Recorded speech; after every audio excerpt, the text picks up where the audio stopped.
Nakapasok na kami sa entrance ng shrine. Ang parokya at pambansang dambana ni St. Padre Pio na karaniwang kilala bilang Padre Pio Shrine ay matatagpuan sa Barangay San Pedro, Santo Tomas, Batangas. Ang istruktura ng pangunahing simbahan ay halos gawa sa mga katutubong materyales tulad ng kahoy, bato, kawayan, sasa o dahon ng lipa at sawali o pinagtagpi ng mga piraso na kawayan. Ang hugis ng bubong nito ay kahawig ng salakot, isang tradisyonal na sombrerong Pilipino. Sa tuktok ng bubong ay nakatayo ang imahe ng Our Lady of Mercy.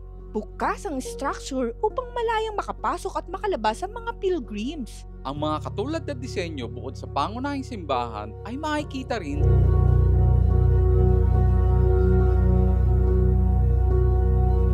expect na maraming devotees dito during weekends and holidays. After praying and some reflections, ride na ulit tayo pauwi.